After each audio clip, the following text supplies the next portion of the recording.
E vamos ampliar aqui o nosso debate sobre commodities. Para isso está aqui comigo o nosso comentarista Miguel Daúde e os nossos convidados do dia, o pecuarista, o especialista em pecuária e consultor comercial da Pátria Agronegócios, Ronald Macuco, e o consultor responsável por produtos e serviços financeiros da Grão Direto, José Nicodemos Neto. Uma boa noite para todos vocês, obrigado por estarem aqui. Vou começar pelo mercado pecuário. Ronald, qual a sua avaliação sobre essa projeção do USDA de maior produção de carne bovina, maior demanda internacional e incremento do consumo interno aqui no país? Isso deve mexer com as cotações do boi gordo? Boa noite.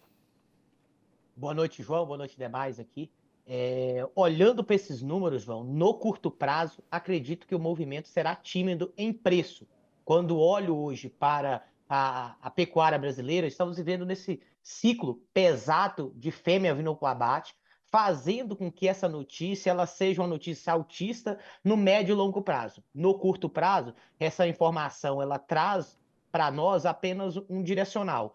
O maior exportador de carne brasileira desse atual momento é a China. E a China não leva animais acima de 4 dentes ou acima de 30 meses. Nesse momento, na nossa linha de abate para a formação do preço, o que está pesando é a vaca. Isso nos traz que teremos um norte bem promissor para o ano 20, final de 24 e 25, porém, nesse curto prazo, os preços devem continuar estabilizados ainda.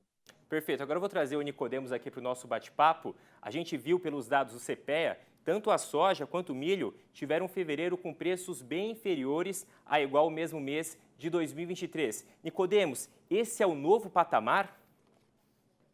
Boa noite, João, Ronald, Miguel, todos presentes.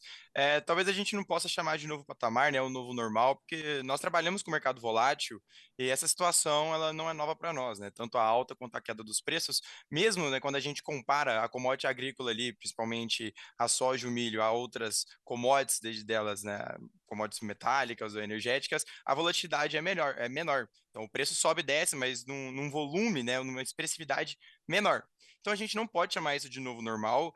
Faz parte do nosso mercado a oscilação de preços, mas dessa forma, que como registrado, é a primeira vez e pegou muitos produtores de surpresa, né? A gente também não pode, por outro motivo, não pode considerar um novo normal pelo fato da demanda chinesa, um país que vinha crescendo há mais de 25 anos, né, com o PIB crescente, abrindo as portas de importação e exportação, e agora a gente está vendo eles praticamente fora do mercado, né? Vemos uma China atipicamente com a demanda baixa, margens dos suinocultores praticamente em todas as praças chinesas no negativo, um estoque muito grande. Então, essa baixa demanda, a gente vindo de uma safra recorde, vindo de uma safra com quebra, mas ainda cheia, causa esse cenário de queda bem expressiva e atípica no nosso mercado de grãos. Perfeito. Agora eu quero trazer o Daúde para esse bate-papo. Daúde, cenário preocupante, não é mesmo? Boa noite.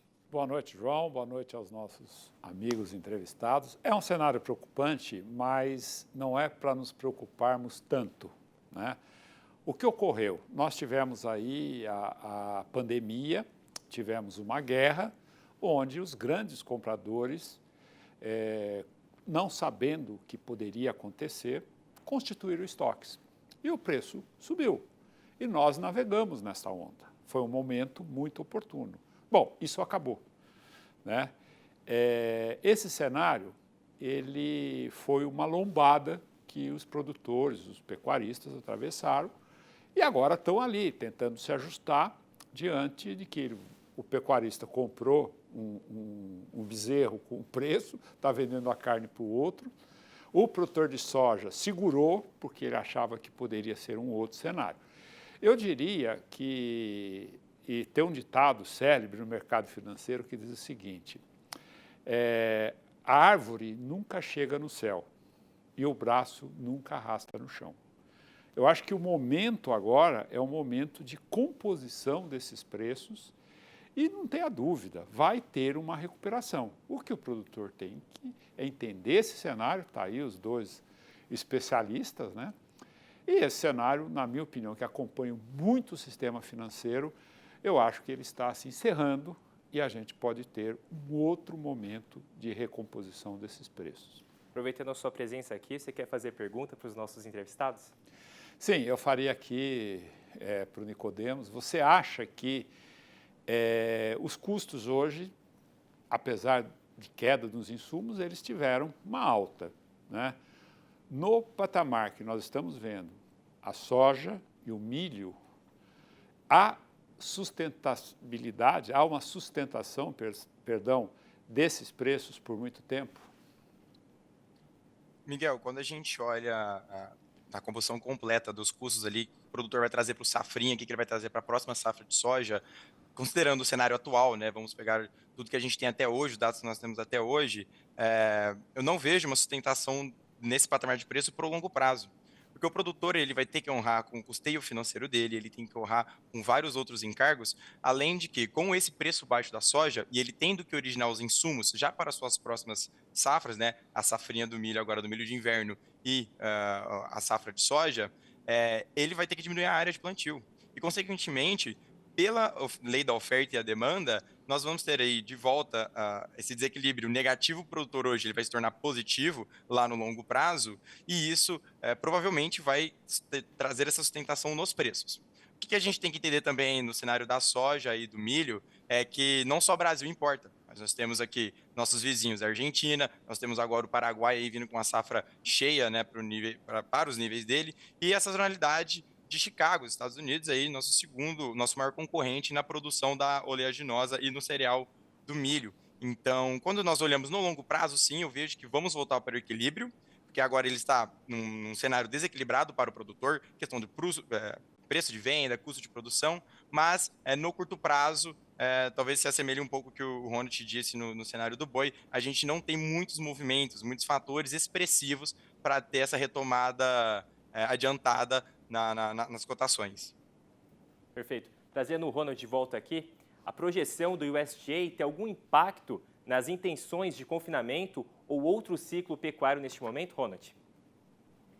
Para o primeiro semestre, não, João. Para o primeiro semestre, a conta que o pecuarista está fazendo o grão que trouxemos aí do safrinha do ano passado, da segunda safra, ele hoje é o grão que você trouxe aí. O CPEA trouxe o milho 62. Quando eu faço uma dieta, um pacote nutricional para confinar um boi nesse primeiro semestre, a conta está muito apertada. Por que está apertada? Porque o boi, hoje na bolsa, ele flerta aí para maio, abril, na casa dos 225. Na última semana, teve muito próximo dos 220. Um boi hoje, no atual patamar, para essa entrada de safra, a conta para o confinamento ela não é tão interessante. A rentabilidade líquida no confinamento para o primeiro semestre, hoje, está em média aí, em torno de 3,5%.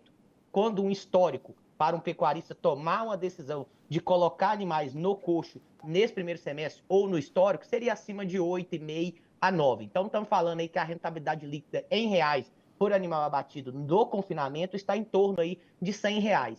Qualquer desvalorização de 10, 12 reais que tem esse boi para a entrada da safra, que deve ser pesada, proveniente de fêmea, a gente tem uma margem dentro do confinamento negativa. Então, os números do SDA, ele é muito bom para dizer para nós, mercado doméstico, a economia, e o Miguel trouxe dados aí, precisamos ter uma economia mais pujante. Porque 75%, 74% da carne brasileira é consumida internamente. O restante é exportação. O SDA trouxe números muito interessantes para exportação nossa. Então, olhando para esses números, não vejo que vai mudar a intenção de confinamento nesse primeiro semestre. Tá certo. Miguel Daúde, tem Então, pergunta João, para você. eu queria te fazer uma pergunta exatamente no final do seu comentário. A gente sabe que a economia brasileira ela vai sim ter uma recuperação, né, em decorrência aí de que o governo vai injetar recursos, né, na economia, o governo está preocupado com o crescimento. Como grande parte do consumo da carne vem exatamente do mercado interno, sem dúvida, nesses patamares em que estão os preços, vai haver um aumento dessa demanda. E o preço tende a buscar o seu equilíbrio. Você concorda com isso? Concordo com uma parte, Miguel, que você olha para a economia, ela precisa, e a gente espera por esse estímulo desde 2023, que era uma economia, o governo colocando aí um aumento salarial, não houve esse interesse por uma demanda maior de carne. Porém, o que eu estou bem atento nesse momento, o Nicolas até comentou, como é que está agricultura. E aí a gente viu o resultado do nosso PIB de 23, 15% ali de crescimento proveniente da agricultura. A margem líquida do produtor rural hoje, no interior do Brasil, Miguel, ela está muito baixa. Vamos pegar aí a mesma realidade do ano anterior, Miguel. A gente tinha soja de R$ 150. Se sobrasse 15 saca ou 20 saca, que seja, para o produtor rural, sobrava em torno aí de R$ 3.000 por hectare. Hoje, com essa produtividade ruim que veio aí de campo brasileiro da soja, com soja abaixo de R$ 100, está sobrando 10 sacas para o produtor, aquele que produziu acima de 60 sacas. Pegando a soja de hoje, isso aí é R$ 1.000 de rentabilidade líquida. Para quem está produzindo abaixo de 60, rodou dinheiro. Eu olho para a agricultura esse ano com um viés que a agricultura pode pesar nesse crescimento da nossa economia e até um estímulo de consumo. Então vamos ficar muito atento a isso, porque o efeito que vem na soja está acontecendo também no milho, a área de milho é uma área menor, pode interferir na economia e necessariamente diretamente numa demanda interna melhorando. Agora eu quero abrir espaço para vocês. Rona, você tem alguma pergunta para o Nicodemos? Nicolas, o que vocês estão vendo do mercado físico do milho nesse atual momento? Há uma demanda dos granjeiros, da cerealista, para originar milho, olhando que o safrinha terá uma área menor?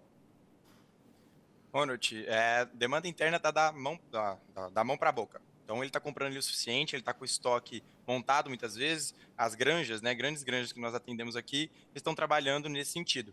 Até porque está muito difícil do produtor soltar esse grão no mercado antes da chegada da soja.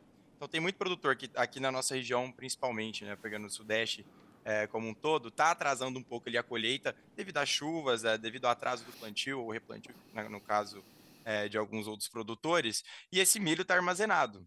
Então, o produtor que teve a oportunidade de vender nessa mesma época do ano o milho ali a cerca de R$ 85, agora ele tá sendo forçado a vender a 65 posto na granja. Então a rentabilidade dele está muito baixa. Então, temos dois fatores aí que estão segurando essas vendas, né? Esse farm selling do produtor. Uma, a soja dele está bem desvalorizada e ela já tem um valor agregado maior e, consequentemente, ele pretende segurar a soja ao invés do milho, mas como o milho já está colhido, está lá no lugar, ele está deixando a soja um pouco mais em campo, ele pode esperar um pouco mais para tentar vender esse milho no preço melhor. Mas a questão é essa, a gente teve uma ótima safrinha de milho no ano passado, o estoque foi formado, exportamos muito milho, né? A gente bateu o recorde de exportação de milho, mas mesmo assim a produção foi muito grande. Então, o que a gente vê no cenário interno são a demanda ela continua pujante, então o mercado de proteína suína, né, de aves, ele continua acelerado, só que eles não precisam fazer esforço para originar nesse momento. Montaram contratos futuros, montaram estoque e agora ele não consegue, ele não precisa colocar esse base, esse prêmio R$ 2, R$ 3 acima, que é o que o produtor está pedindo. Então a gente vê um mercado muito travado, a liquidez está aí, mas ela está muito concentrada e pontualmente alguns negócios de maior volume acontecendo. Nicodemos, agora é a sua vez. Você tem alguma pergunta para o Ronald? Ronald, eu queria entender, assim, na sua visão, dado o cenário que a gente tem hoje, com o preço das nossas commodities, da proteína, né, do cereal, do milho, principalmente, para carne bovina, se a gente tem uma matéria-prima ali, um alimento, uma ração para o boi confinado mais barata, isso, consequentemente, ajuda a melhorar a margem do pecuarista ou não? Você comentou um pouco mais cedo que essa margem já estava curta, mas com a tendência de queda nos preços, isso pode mudar no médio prazo?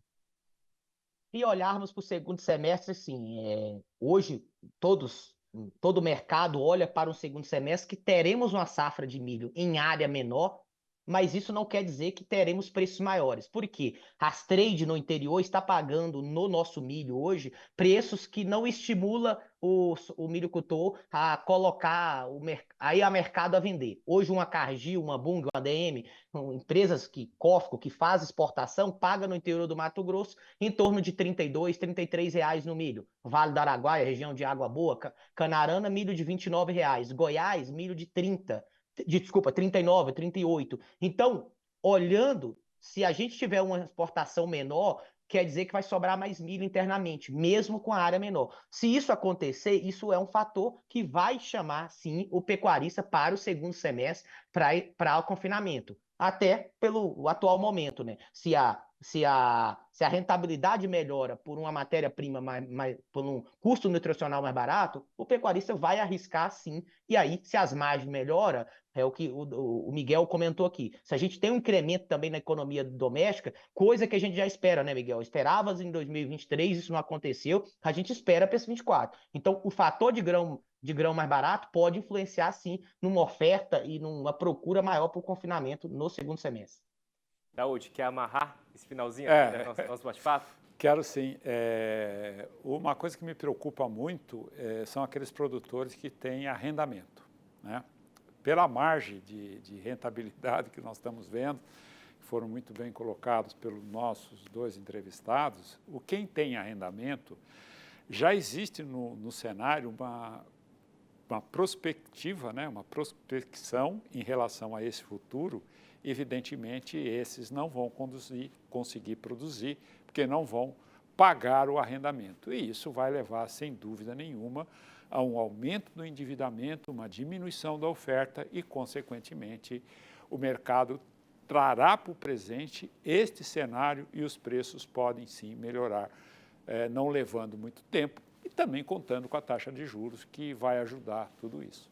Daúde, a gente sabe que o clima é algo que mexe com os mercados. Eu queria propor aqui para os nossos entrevistados uma pergunta para o nosso meteorologista, o Arthur Miller, que já ele vai vir aqui para responder a pergunta que vocês vão fazer agora. Eu começo aqui, então.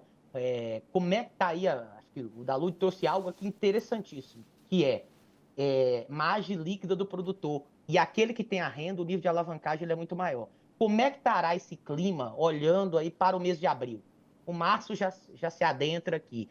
Quando a gente olha para o abril, para aquele produtor que está indo para o último suspiro no ano de 24, com lavoura deteriorando na soja, mas que está colocando a expectativa que terá uma boa produção de milho. Clima no abril, será um clima mais positivo no centro-oeste? O que a gente pode esperar aí? Será que essa chuva vai se prolongar? Nicodemos, a sua pergunta para o Arthur Miller.